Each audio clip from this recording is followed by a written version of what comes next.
તો સુરત ટેક્સટાઇલ માર્કેટમાં આગને લઈને મેયર પણ ઘટના સ્થળે પહોંચ્યા હતા।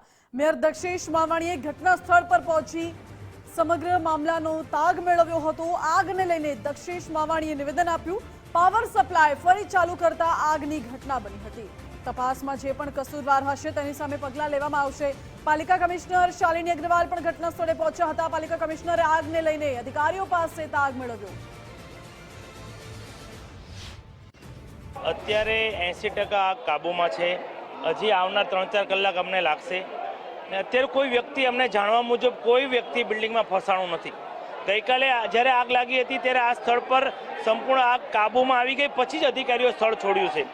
સવારે કયા કારણસર પાછી આગ લાગી તે એક તપાસનો વિષય છે। ઇન્વેસ્ટિગેશન થાય પછી જ અમે જાણ કરી શકીશું। ગઈકાલે આગ કાબૂમાં આવી ગઈ હતી। વેપારીઓનું કહેવું છે સમય હતો માલ કાઢવા માટેનો, પરંતુ સમય આપવામાં નહીં આવ્યો। કરોડો રૂપિયાનું નુકસાન વેપારીઓને। એવું કંઈ નથી, આગ કાબૂમાં આવી ગઈ પછી જ અધિકારીઓએ સ્થળ છોડ્યું છે। મેયરશ્રી, બીજી બાબત કે ફાયર સેફટી કાર્યરત નહોતી, એનઓસી કઈ રીતે આપવામાં આવી એવા સવાલો છે। એનઓસી બિલ્ડિંગને એનઓસી હતી અને ફાયર સેફટી પણ હતી મને જાણવા મુજબ, પણ વધારે ઇન્વેસ્ટિગેશન બાદ પર હું આપને જાણ કરી શકીશ। જો આ ઘટનામાં કોઈ કસૂરવાર જણાય છે તો કઈ રીતે કસૂરવાર હશે તો કાયદેસરના પગલાં મહાનગરપાલિકા ભરશે। શિવશક્તિ ટેક્સટાઇલ માર્કેટમાં લાગેલી ભીષણ આગની ઘટના બાદ સુરત મહાનગરપાલિકા કમિશનર શાલિની અગ્રવાલ જાતે અહીં સ્થળ મુલાકાત માટે આવ્યા છે અને જોઈ શકાય છે કે અધિકારીઓ જોડે છે તે ચર્ચા વિમર્શ કરી રહ્યા છે।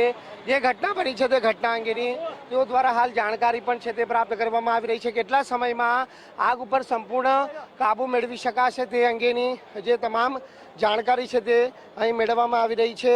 સુરત મહાનગરપાલિકાના અધિકારી અને ફાયર વિભાગના અધિકારીઓ જોડે પણ તેઓએ આ બાબતે વિશેષ રૂપથી ચર્ચા કરી છે। ત્યારે પાલિકા કમિશનર જોડે સીધી વાત કરીશું। મેડમ, કઈ રીતની આગ કાબૂમાં છે?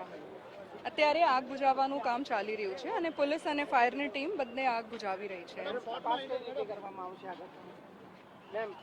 હું પાછળ જાઉં છું, ત્યાં આગ લાગી તો બિલકુલ જ્યાં આગનો બનાવ બન્યો છે ત્યાં હાલ તપાસ છે તે જાતે પાલિકા કમિશનર કરી રહ્યા છે। જોઈ શકાય છે કે અહીં આગના કારણે ધુમાડાના ગોટે ગોટા છે તે માર્કેટ પરિસરમાં હાલ જોવા મળી રહ્યા છે અને સતત જે ફાયર વિભાગના જવાનો છે તે હાલ આગ ઉપર કાબૂ મેળવવાના જે પ્રયત્ન છે તે હાથ ધરી રહ્યા છે।